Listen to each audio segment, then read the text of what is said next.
What is going on, guys? Jack here, and welcome back to another DirtyBomb video. Today, got something special for you guys. Splash Damage, they've asked some of us content creators to make some new, unique content with the upcoming event.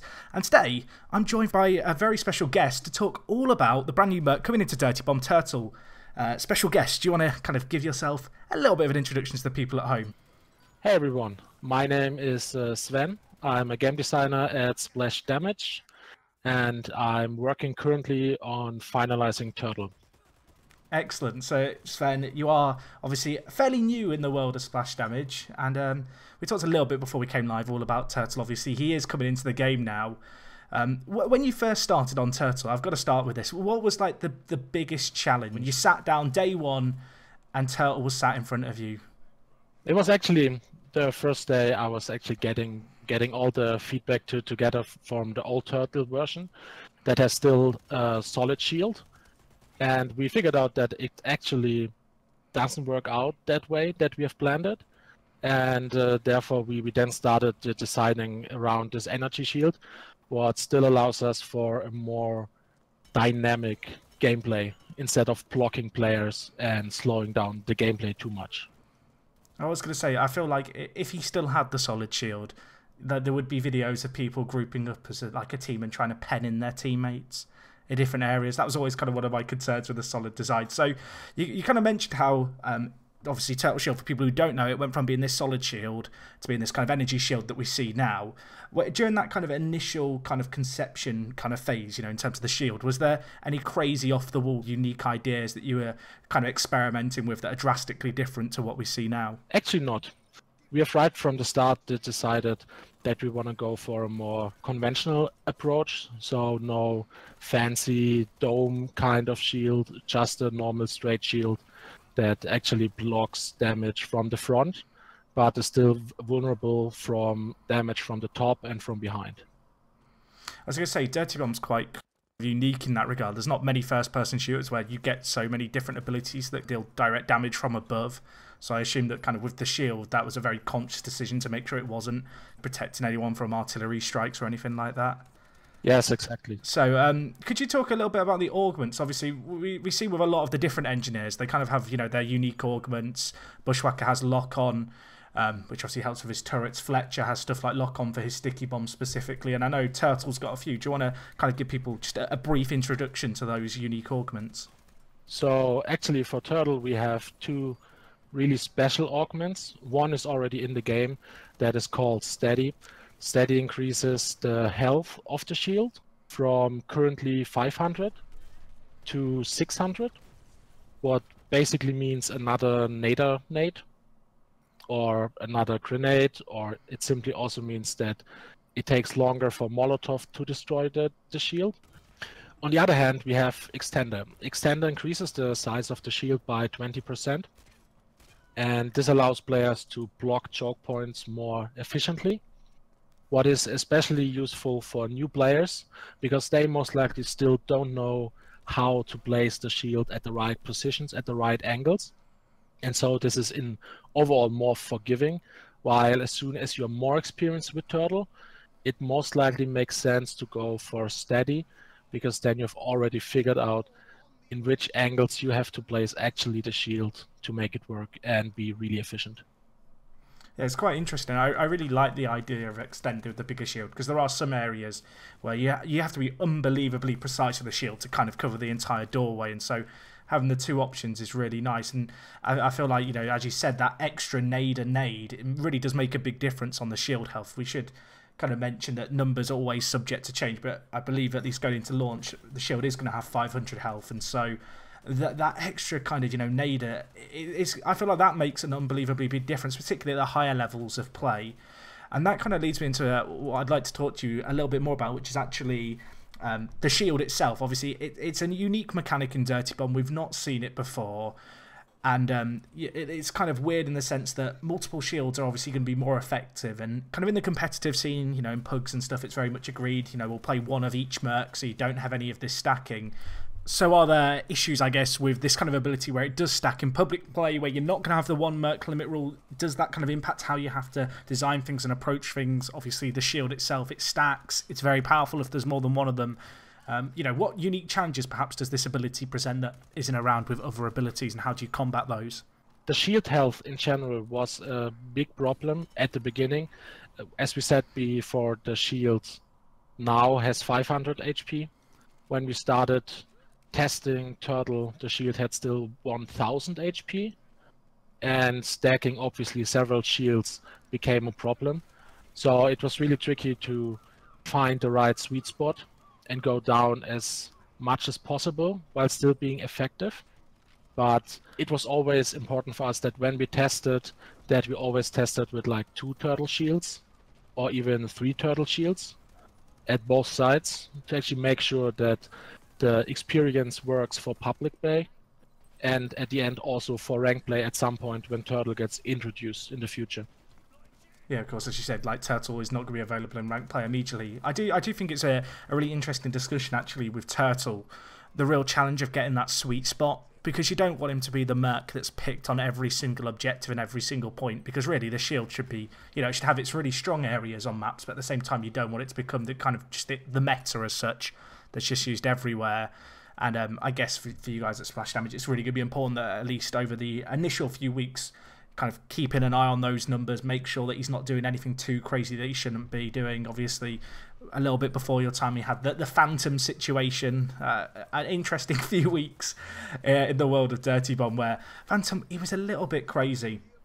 Anyway, speaking of Phantom, with his invisibility ability in the shield, there's a health bar there. Obviously, if people play Turtle for the first time, one thing they might notice off the bat is the fact there isn't a shield indicator as such that kind of determines and lets you know how much health is left on your shield when you're playing behind it. Was that kind of just a conscious design decision? Was that something where you sat there and you kind of played with the idea, but it was almost too strong in that sense, the idea that you know when your shield's about to go down? We evaluated actually several options. One option was to give the shield a simple health bar, but we decided that we want to communicate the health directly on the shield. So what you have at the moment is you have a pulse effect. The pulse indicates the HP of the shield. A slow pulse indicates high HP, while a fast pulse indicates low HP. And this should help the player some kind of an indication, okay, the shield is nearly destroyed now. And on top of that, we also have glitch effects and some audio effects that should indicate, okay, this shield is about to explode. I better go into cover. Gotcha. But overall, we have to see if that works out. If we get a lot of negative feedback regarding that, this is something that could also change over time. But for now and for the release, we want to go with that solution. Gotcha. I really like actually that open mindedness you've got. Kind of, it's the idea of you are going to listen to feedback, because I feel like with something like the shield, it's fairly drastic in terms of the impact I think it's going to have on the meta of the game compared to some other abilities that have been added in the past. You kind of look at stuff like Kira when she was added with the laser, there was already stuff that was similar there, whereas the shield itself, it's a whole different beast in that regard. And well, I mentioned Phantom earlier. I need to bring up Phantom again. He's never got so much love on my channel, but would you consider Phantom with his EMP ability kind of a hard counter to Turtle? Of course, Phantom's EMP ability disables deployables, and whilst it, disabling stuff like health stations is a nuisance if you're the team trying to crowd around your health station, it isn't the end of the world necessarily. Whereas I kind of feel like with a shield, if you're all stuck behind a shield and suddenly a Phantom appears, takes down the shield, and a nade gets chucked in your direction, it's not going to be a very nice end for your team. Is that kind of how you see Phantom playing out, as a hard counter to Turtle? I would say Phantom is a counter, but actually not a hard counter, because even if Phantom takes down the shield is not destroyed. It's just disabled for some seconds, and you still need your team to actually destroy the shield. And what we also did was we talked about Nader's nades before. Right now with this 500 HP shield, it takes exactly 4 nades to get down the shield, and then the 5th nade would be there to destroy Turtle or another Merc that stands behind the shield. And so we have different ways actually to play around the shield. Or you can also use an orbital strike from Kira that takes down the shield really fast. 1.5 Molotovs take down the shield, and also airstrikes or artillery strikes take down the shield really fast. So I would say Phantom counters Turtle, but at the same time also other Mercs do. I kind of like the way there you've explained in terms of how many of each ability it takes to take down the shield. Obviously, there is the generator as well, which is something that I feel like most people will be aware of. But do you want to just give us some of the numbers on the generator as well, which of course is the weak spot of Turtle Shield, but you can shoot it from behind the shield.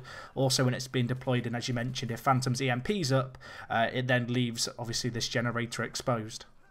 To actually use a shield, you have to deploy it first. So what you do is you place your generator, and then it takes 1.5 seconds to actually get that shield up. Within these seconds, players can already start destroying the shield generator before the shield is even generated. So that is already a weak spot at itself. And the generator has right now the HP of a turret, what is 120. Also, once the shield generator is up, you can still try to throw grenades behind the shield that then destroy the generator from behind. So there are always different ways to get the shield down without getting out of cover. Gotcha. And just to check, with the generator, is that affected by the steady augment as well? So does that generator get extra health? Yes, that is also affected by steady. Okay, I'll leave you with one last question. And that is a question I don't even know if you can technically answer, but obviously Turtle Shield is going to really drastically, I think, change how certain parts of maps play out. Do you think we might see map tweaks over time with Turtle? I know that obviously that's not really in your domain, but quite clearly a lot of these maps, they were never designed with the energy shield in mind as we see it now. It was always kind of, you know, the waist height solid shield. And so there are certain areas now which I think are going to drastically change. And is that something where if a spot becomes too good, you look at Turtle as a Merc, or is that more a case of, right, what can we change about the map in order to help make Turtle less effective in these certain areas? I think actually that Turtle would be then too strong, because there are different places in different maps. Let's take the garage in Chapel, or let's take the generator room in Bridge. So there are a lot of spaces actually where the Turtle Shield could be really powerful. And if that is the case at some point, we then have to look at Turtle and see if we rebalance Turtle. But rebalancing the maps for a Merc is nothing we want to do in the future. So, Kate, thank you for your time. Obviously, really do appreciate you coming on to talk to me and obviously the people listening to this video. Just a little bit about Turtle. I know that you've done a few videos with Shu. Obviously, you've done this video with me. Is there anything that you want to talk about Turtle as his little designer that you've not had a chance to talk about yet? It's rather now up to the players to then find out what Turtle is capable of. Because Turtle has actually a unique behavior with every different Merc. That also means that snipers, or that specific snipers, are not that effective anymore. But that's all I say. Oh, so you're leaving it for people to find out when the patch drops later on in the week? Exactly. Excellent. Well, again, thank you very much for your time, Kate. I do appreciate it. People who don't know, it is gone midnight at the time of recording this, so yeah, once again, massive thank you, and hopefully you guys watching at home did enjoy. If you did, leave a like on the video. If you got any comments with regards to Turtle, let me know what you made of this discussion. I'd be interested to know what you guys thought. Do you want to see some more of these maybe in the future? I don't know if Kate wants to come back on, but he's welcome back on any time. Thank you once again. And yeah, that's going to be all from me. Thank you for watching, guys. It's me, Jack, and I will talk to you guys in a bit. I'm out.